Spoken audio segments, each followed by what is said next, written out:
Welcome and thank you for joining us today. My name is Maria Pio. I am co-director here at the Godwin-Ternbach Museum at Queens College, where I oversee administration and education programs such as this one.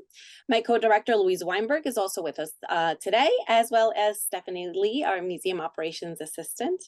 If you have not had the chance yet, I invite you to, after our program, visit our website at www.gtmuseum.org for a look at the exhibition, as well as a virtual look into past exhibitions that we have done. And there you will also find information about upcoming programs and events. I do want to take a moment and thank our donors and funders, including the Friends of the Godwin-Ternbach Museum, the Avery Arts Foundation, Kufferberg Center for the Arts, and Queens College. Without their support, we would not be able to bring this programming to you all today. Lastly, given that we're all together in this virtual space, I want to go over just a few reminders for our virtual programming. Please remember to mute if you're not speaking. This helps remove any background noise that we may have. You can use the chat function throughout the program to submit any questions or comments that you have. We will do a short Q&A after. And of course, please remain courteous and respectful, and hateful language of any kind will not be tolerated. Today, I am thrilled to welcome and introduce to you all one of the artists of Ubuhle Women, Ntombephi Induna Ntobela, and the curator for the exhibition, Beverley Gibson, as they will share with us a little bit about, of course, the exhibition and the work of Ubuhle Beautiful Beads. For any of you that are local to New York, a reminder that the exhibition is on view until January 11th. The museum will be closed for the holidays starting December 21st through January 2nd, but we are open Monday through Thursdays, 10 a.m. to 4 p.m., and we'll be open this Saturday, December 9th, as well as Saturday, January 6th. And entry to the museum is always free. So without further ado, it is my pleasure, and I want to turn it over to both Induna and Beverley, who are joining us live from South Africa, and we are grateful that they can make this time for us, despite the time difference of about 7 hours. So thank you so much for being here, and I will let you guys take it away. Thank you very much for inviting us, and it's always a privilege to have our work in your gorgeous museums. I think, as you know, the exhibition has been traveling for 10 years, and it's the response from the public, the American public, has been incredible and has very much got us where we are today. Induna is while we're talking, I can't see, she is, are you able to see, Maria, what Induna's doing? Yeah, if you want to put the camera down a little bit more. Perfect, there you are. Yeah. Is that okay? Right. Yes, that's good. So Induna's doing just to give you an idea of the beading, because when we were talking earlier, it was said how people didn't realize it was actually all hand stitched. And to just give you a rough idea of what it is like. We were all organized to have this from a little village quite close to us called Nottingham Road, which is quite close to where the artists live. And then thanks to a fantastic electric storm, we suddenly relocated to the farm. And then so Induna and I, yeah, if there's any power shortages or anything else like that, it's one of the things that we are experiencing in South Africa at the moment. So Induna and I met in 1998, and the idea was to create something, whatever it was, that would allow women to be able to work together to create a product of excellence.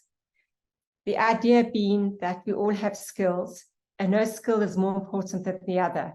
As we always say, we are all equally unimportant. And skills, whether they're a skill from a formal education or from a traditional education, we believed were equally important, and that by combining skills, we'd be able to create a product that would reach the marketplace without any form of exploitation. Induna had a traditional training. She was taught by her grandmother to bead, and she grew up in what was then known as the Transkei, and is now referred to as the Eastern Cape.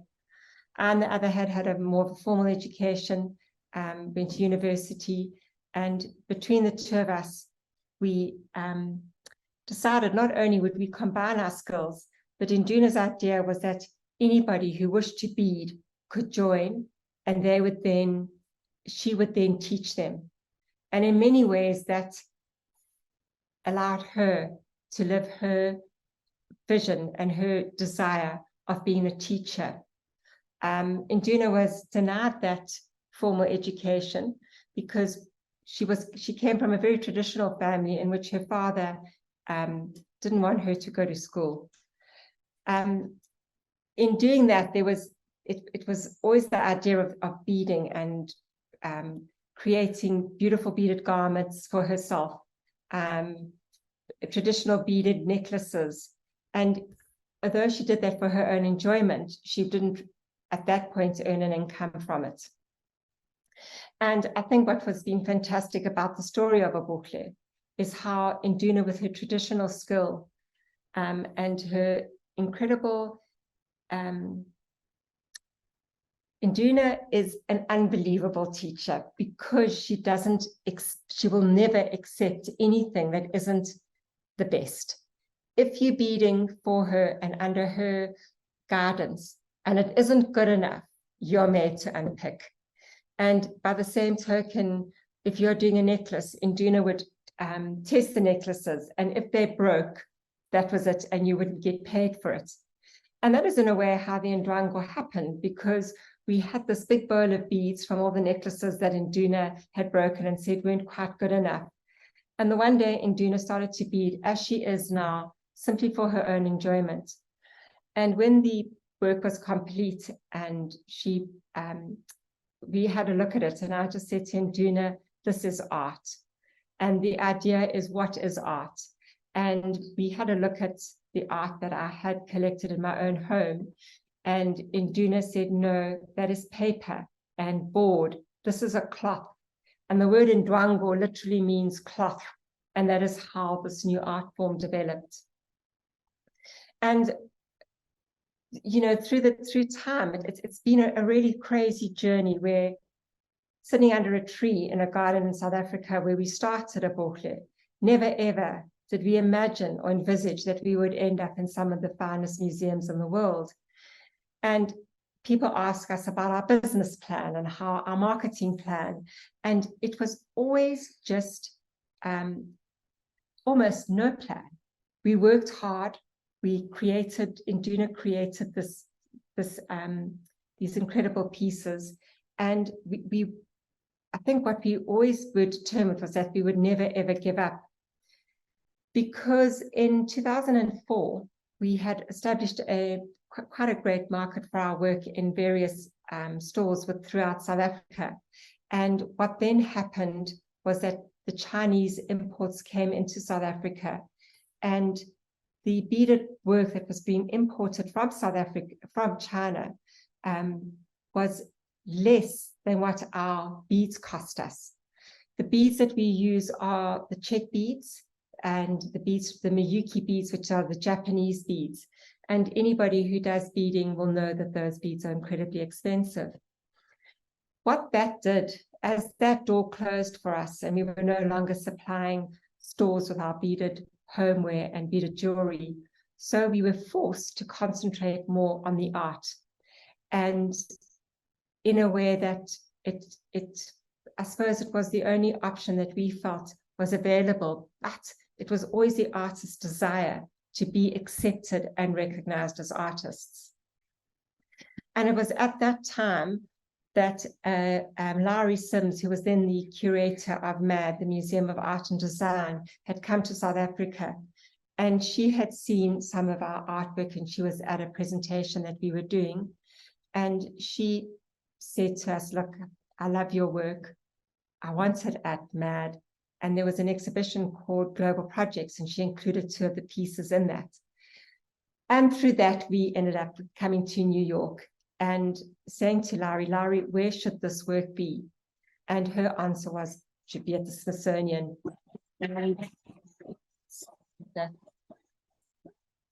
And Very, can you just sort that out? Thanks. And we basically, I was there on, on my own, and we basically had a car, drove from Washington, drove from New York to Washington, and we're very lucky to meet Dr. Jeanette Cole, who was then director of the African Art Museum at the Smithsonian.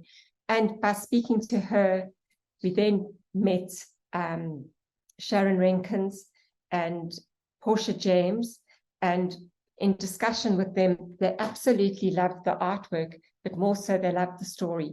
They loved the way in which women who seemed to have no hope had grasped a skill that they had and had created hope for themselves. And they felt that the story would be an inspiration to other people. And with that, we then discussed the exhibition, and we worked on the exhibition for 3 years. The greatest challenge was, of course, finding people who commissioned the works and then, of course, would actually lend them back for the pieces to be on exhibit. At that point, the exhibition was only meant to last for 8 months. And of course, it was extended. And the second time that it was extended, international arts and artists came, visited the exhibition and said, wow, we would like to travel this. And so since then, the exhibition then went back into storage. And then, of course, it came out of storage and it kept being extended. The exhibition was only meant to travel for originally 3 years. It was extended and extended again. And as I said, now we're in the 10th year of traveling the exhibition. Can you all see Induna's work as she's beading? Yes, we can see that. If you want to put it, position the camera a little bit further down, just a little bit. There we go. Okay, so there we go. Beverley, Induna, can you tell us what are you currently working on? Is that a commission piece?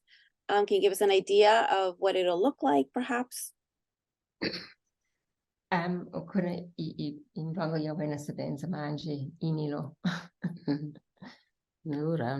Okay, so basically what Induna is just doing is a sample for a piece, just for you to see the technique. Currently, we are working on a massive commission, and it's been a very good lesson for all of us, and that's that what we have developed over the last 20 years, the patterning, to give ourselves the confidence that when we are asked to try something new, to actually understand that the way in which we have done things and the fabrics we've used and the way in which we have done it is the correct way, and perhaps not to be intimidated when we are asked to do something that is new. And as much as we have tried it, we've realized that our system and our way of doing things was actually pretty okay before this massive, what has become a massive experiment. But it is extremely beautiful, the artwork. And in many ways, as difficult it has been to work with a fabric that is a looser weave, it has added an extra dimension and a beauty to the artwork. And because of that, we are going to be trying to work with different color fabrics, although we will keep the tight weave. What is wonderful about our fabric that we use is it's light, it's tightly woven, and it is a synthetic fabric, which means that it's pretty durable. So when you imagine somebody working on a fabric for over a year, the fabric is going to, if it's not a strong fabric, it is going to show the fact that you are working with it. So, it's been an incredible exercise, but I think, as you know, Maria, we've cancelled a lot of things that we were committed to finish this commission, because we had to finish it. And there have been incredible positives with it, because what happened during the commission and with what we're experiencing in South Africa, which is, of course, load shedding, where we just have complete blackouts, and it was during our winter, is that the women came and moved in with me, and we all lived together, which was something that we hadn't done for a while. And when the school holidays came, all the children came, and we were sort of this wonderful, happy commune, it was just a fantastic time in which we were able to get to know each other again. And we realized that as it become really busy, and with Ubuhle becoming more successful, we had lost some of those bonds between us, which we've actually, through the challenges of the commission, we've actually reestablished, which has been wonderful. Wonderful. Thank you for that. Bev and Induna, I do have a question that has come up on the chat, and I do encourage you all, if you do have any questions for both Beverley and Induna, please submit them on the chat. Helene mentioned, the work is absolutely phenomenal. Helene has been here with the group, so she's seen the work in person. But she's wondering, how do they work? Is there a pattern to following when designing? And that is a top question that has been asked time and again. Okay. So with the exhibition as you see it, and with all the pieces that are with you, the first thing that happened was we wanted to show a way in which each woman's work patterning style was distinctly different from the other.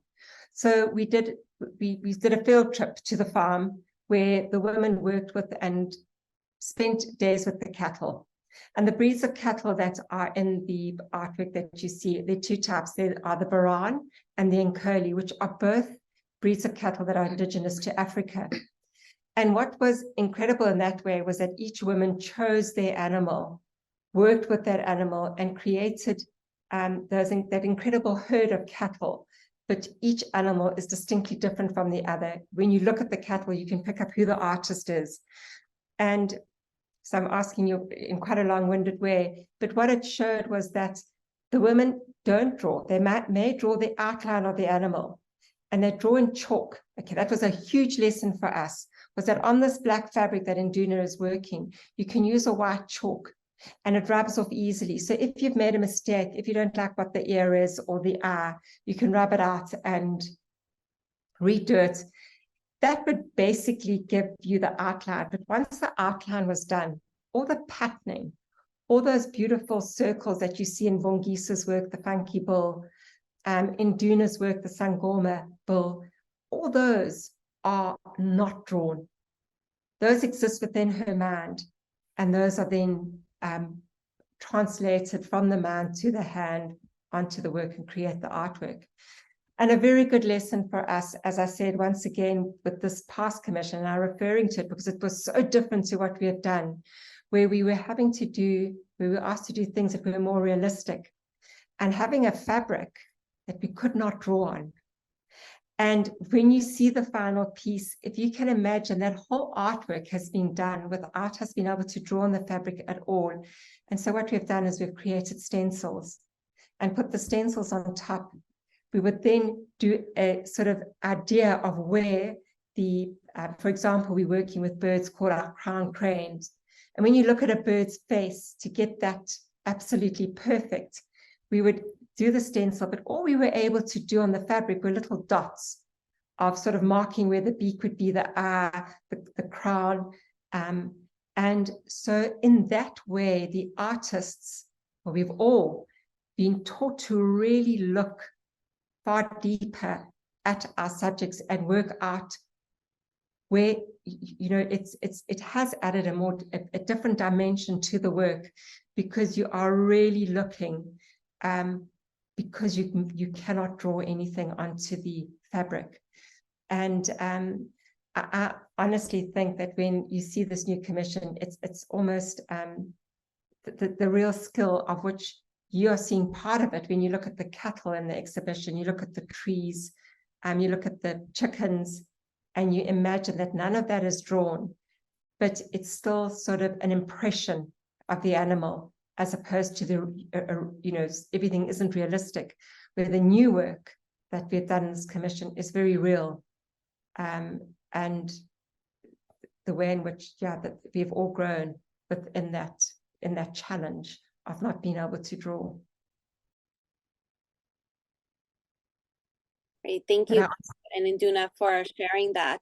I know with some of the works in the exhibition, there's another question that talks about, there are some works that are symbolic, very personal to a lot of the artists. Can you talk a little bit about sort of the differences between the works, and sort of how did you all sort of think about what works which Ndwangos would be included as part of this exhibition, and perhaps, the reasoning behind that. Yeah. Sorry, I just like to say to you that Induna does understand English, but she doesn't speak English. So when we have discussed some of these. So yes, that was the skill that I brought to the table, where Induna brought this incredible ability to create amazing art. With the choice, well, it was first a discussion with Portia James, who was the main curator of this. And the idea of bringing cattle was because of the importance of cattle within our society. They have huge significance to every sector of our society, to all the different groups of people within it. Cattle are precious. In some cultures, they're sacred. For some, they form they're a wealth. So there was this connection with cattle, and that is why we chose the cattle, and that each woman was then given a work. And those pieces that you see in the exhibition were worked on, for some of them, for over a year. The other pieces that we chose it was very important for us to remember those people who had died, but who had been very much part of our group. So there were 10 people involved, 10 artists involved in Ubuhle. And very sadly, 5 of those women had died before the exhibition came to life, and before they had gained the recognition that the women are gaining now.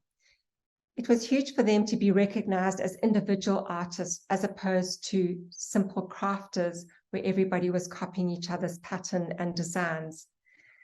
And somebody like Bongiswa, who is Induna's sister, was her eye for, if you look, and I keep referring back to the funky bull, if you look at the circles within that piece, and you think that she didn't, draw any of those, and why we included the funky bull in that piece was, one, it completed the herd, but secondly, it just showed her incredible talent, and we needed her as part of the exhibition.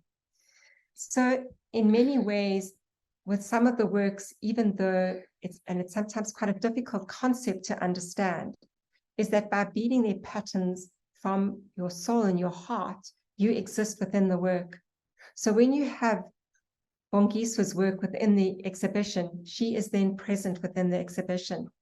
And there is very much the feeling when we arrive at the exhibition and you walk into the hall or into the museum where the pieces are, you feel the presence of the women, and you very much feel that they are still part of this exhibition, even though they are physically no longer with us, they spiritually are.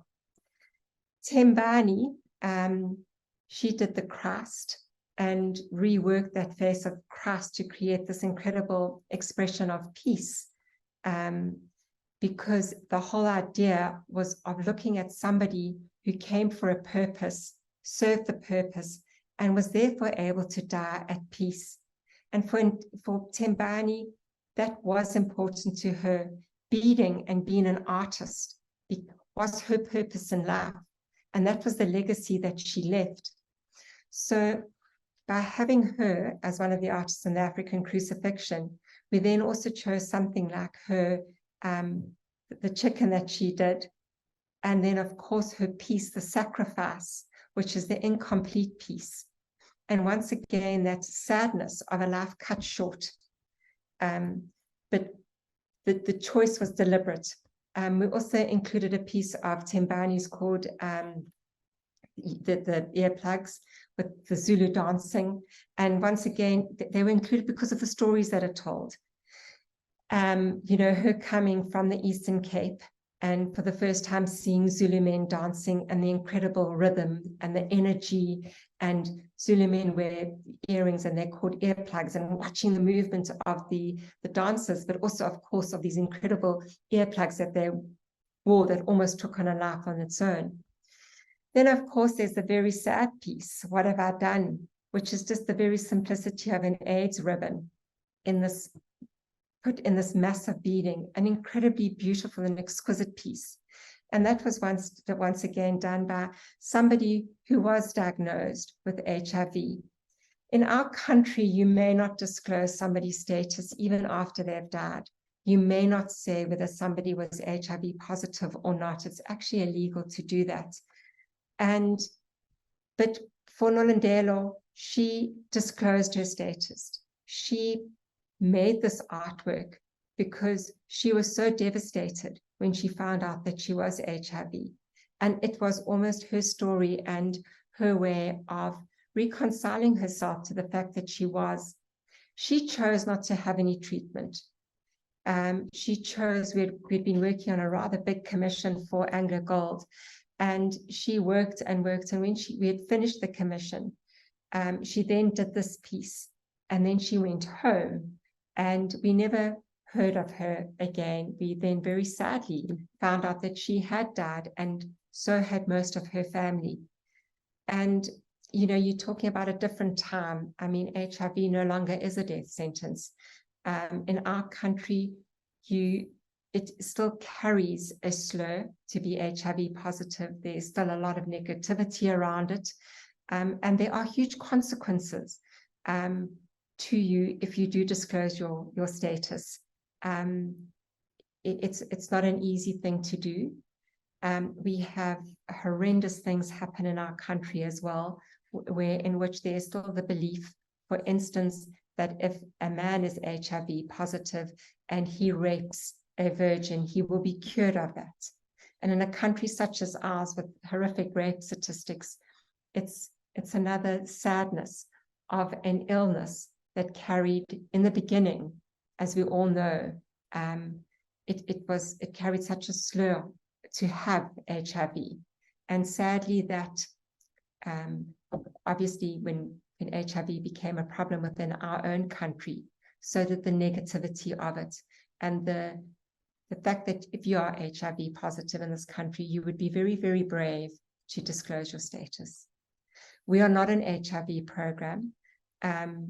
We also, part of what we find very sad is that things that are undiagnosed, such as cancer, ovarian cancer, cancers that could be treated.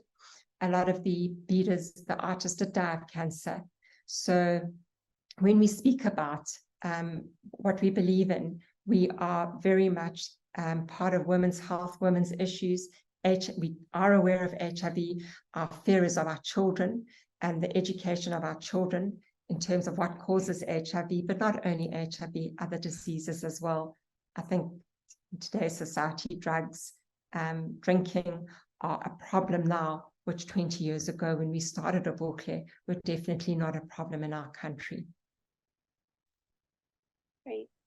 Thank you for sharing that, Beverley and Induna. One of the things, you know, for this exhibition that we've experienced is sort of the conversations that happen in the museum with various groups, whether they're school-age children or college classes. We've welcomed over 300 students so far to the exhibition. And the conversations, of course, have varied. I know Louise has also had, you know, her own experiences with groups and students and conversations. But I think one of the things that, you know, we always talk about and remains is sort of how personal this exhibition is to many students that have come through our doors, how they can connect with various works of art that they see, and also, you know, how fascinated they are with the simple, you know, sort of this idea of beadwork, and for them to know that this is an art form, right? We always talk about, you know, paintings and sculpture, which of course in their own right are art forms, but I think for them it's really refreshing to see this sort of new form and to see these artists that are living, working together and creating, you know, a future for themselves, for their family. We talk a lot about memory, about tradition, which I think is, you know, really great points of conversation. I said, as I said, and I think, you know, it's really, there's so many conversations that come from these works and it's been really refreshing to have that with our students. And I think for them to really, I think more than, I would say, you know, more than the other exhibitions, I feel like they've really come to connect with these works, which is really nice. And that's essentially, really activates the museum, the space that we're in. So I just wanted to share that, of course. I know Louise also has had that experience herself with the conversations that she's led. We have another question from another participant. Are the work available only by commission, or are there other works or jewelry available for purchase? So yes, so there are works available, and there is jewelry. As you would know, this is the first time that our exhibition has been in a academic museum as opposed to the more contemporary commercial. So what has happened with the exhibitions in the past is that the museum stores have kept the work and the jewelry, and of course people have then been able to purchase from the stores and commission. We do have work available. It's actually the work and a lot of the jewelry is still with Bowers in Los Angeles, because they did exceptionally well out of the sales of the works. And in saying that, it's quite a difficult thing, because basically what you are doing is you are wanting to share the story and the whole idea of what these women and what Ubuhle has achieved. But at the same time, I think for us, it's really important that the audience knows that we are not a charity. We do not accept grants. We do not accept gifts. If somebody would like to support Ubuhle, it is through the purchase. And that is the only way that we have continued. All of us have had to work, and all of us have had to earn from Ubuhle. So yes, we are always absolutely delighted when people inquire about purchasing a work or jewelry. We're still trying to work out, even post-exhibition, if there was an opportunity at some place in New York where we could do a commercial exhibition and have the jewelry out as well for people who saw the exhibition and would be able to go.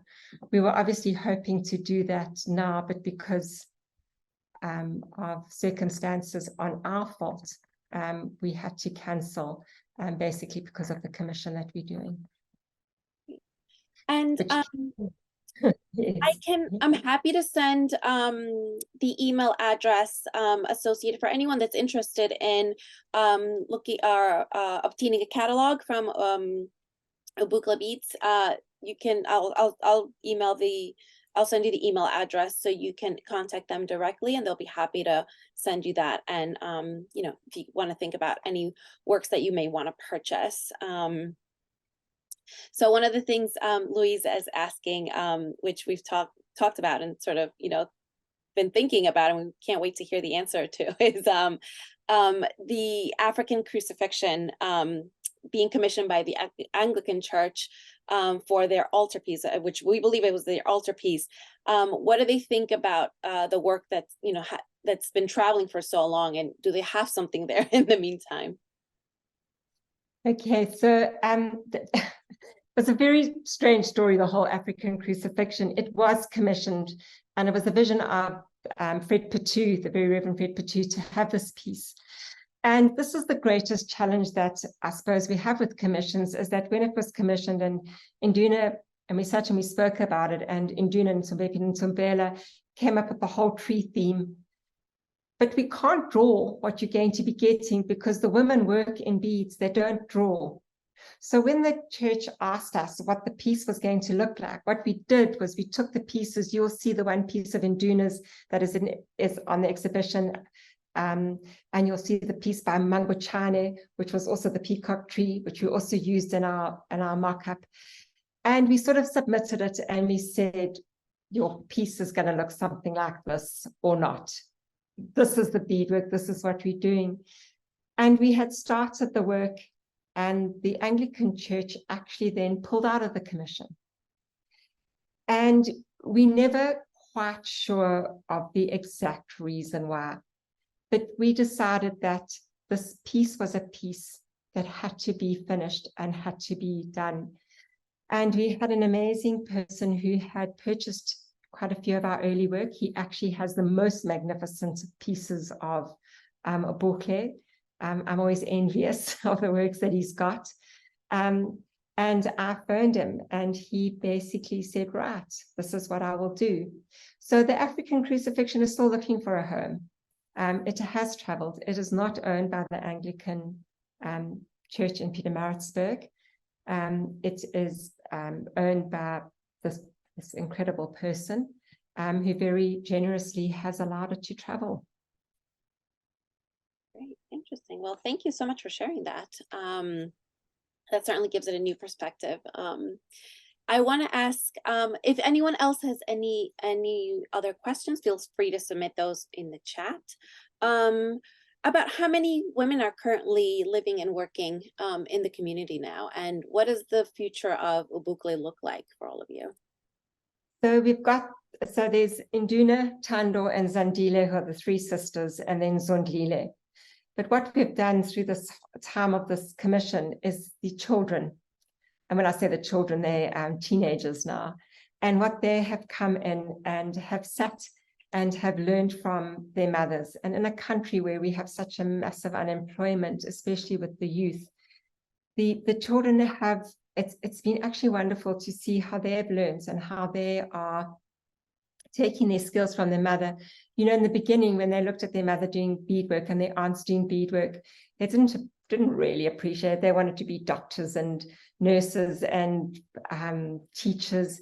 And suddenly they have seen the way in which their mothers have been honored, especially in America and especially by the museums, the way in which their mothers have the choice of being able to work from home, that they can be with their mothers.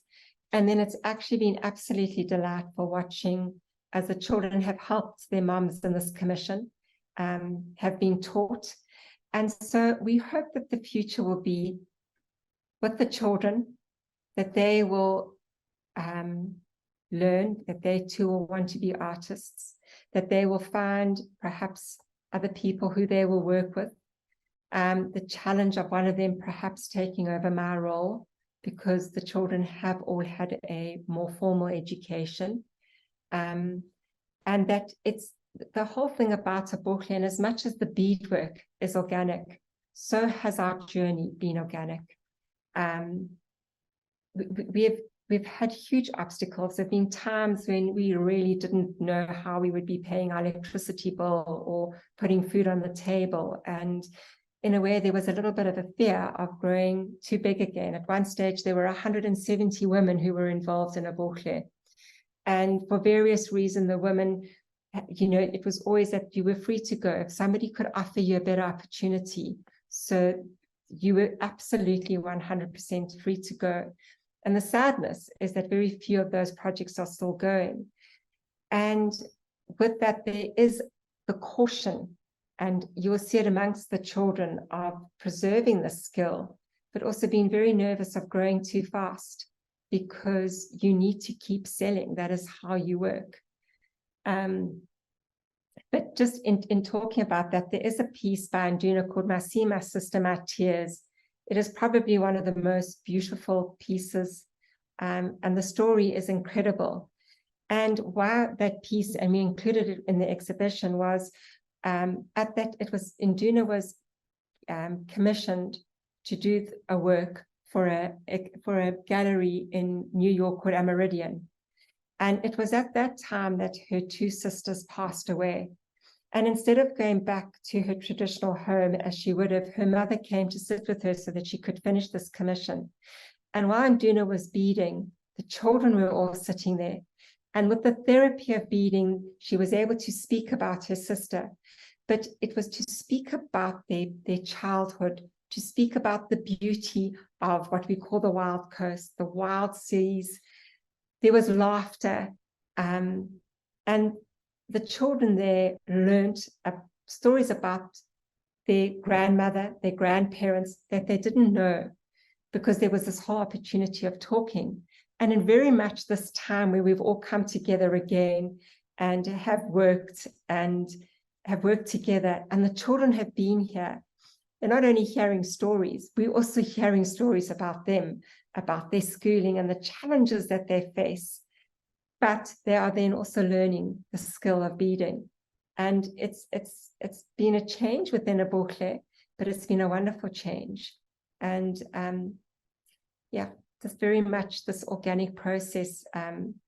We are excited in what the future has, in one of the museums in America has perhaps looked at maybe doing a exhibition of the new works, and looking at it and us having a look at how we would do that. Of course, the challenge is getting people who would buy the pieces and then give them back to go and tour. But that is what is hopefully, once we finish this big commission, that we'll be looking at working on. Great. Thank you so much. That's wonderful to hear, sort of how everyone sort of has come together to continue working in this, and through that, of course, storytelling and sort of connecting in that, which is essentially what we have also been doing here at the museum with our own students and anyone that has come to see the exhibition. Let's see, if we don't have any more questions, I think we're going to wrap it up. Can I show you what Induna has done? Of course. Do you want to open a Boga? Where is the you just got a Boga e-camera? Yeah, there. I'm just trying to get it so it's on the camera. So just while she's been beading, she's doing these little swirls, which you will recognize in my sister Matthias and in her other work that she's done. So while we've been speaking, this is what Induna has been doing. So wonderful to see it in sort of live beading, and sort of have to see that will all come together, I'm sure beautifully. It's really great. About one of the things we always get asked, of course, is how long it takes for the artist to sort of bead one of the works. So I know it's dependent on the size of the work, but we've talked about maybe even up to a year of beading. Do they work specifically on just one at a time, or do they sort of move around from one work and then they'll switch to a different one? So no, the artists will work on one piece, and we've learned it's not only the size, it's also the complexity of the design, it's also the fabric, and it's very much how much. Yep, so you can have a piece, if you were doing, for instance, and I'm going to use the example of a lion or a wild animal. Because of the precision that you need to gain in the features, the eyes, the nose, the mouth, the ears, something like that is going to take you a lot longer than perhaps an abstract of a seascape. Mm-hmm. Also will probably take the artist longer, where something such as chickens and cattle, which you live with and you know well, which you instinctively know where everything will go, the learning has been with animals that you don't know. I personally think that the freedom that the artist has in the more abstract impressionist type beading has a beauty and a spiritual presence that can sometimes be more powerful than when you're doing a very accurate animal or bird or insect. Yeah. Thank you. But that will take much longer. Obviously, if you're doing little dragonflies and butterflies and little birds and using the tiny 15-0 beads, that is going to take much longer than doing a big landscape where you're using all the different size beads. Yes, absolutely. And that is something, again, I encourage anyone that's in the New York City area, or if you're willing to travel, if you're nearby, to come by and look at the exhibition for yourself. Seeing it, of course, online and in pictures does not do it justice to how beautiful it is, and sort of the sheer just skill that it takes to create one of these. All right, I think we're don't see any more questions here, but I do want to thank you both for being here, for you both this evening, but for us in the afternoon. This has been really wonderful, and I want to thank also everyone else that was able to log in this afternoon to sharing this with us. This recording, we will be putting it on our YouTube page, so it will be available if you have anyone that may be interested in listening to this conversation. I will be sending out the link, of course, once it's ready and up on the page. Again, I encourage you all to come and see the exhibition if you're able to. Please let anyone that may be interested also know about the exhibition. And I will be sharing information on how you can get in contact with Ubuhle Beads via email if you want to purchase any of the work, or if interested in and seeing the catalog. Again, thank you so much, Induna and Beverley, for giving us your time today to share about the exhibition, the work, the process. Thank please all the other artists who are just doing amazing work. We're so happy and proud that we have this exhibition here. And yes, thank you to all of you. Thank you for being here. Be safe and be well. We'll see you soon. Thank you, everyone. Bye. Thank you very much. Thank you for having us. Thank you. Thank you.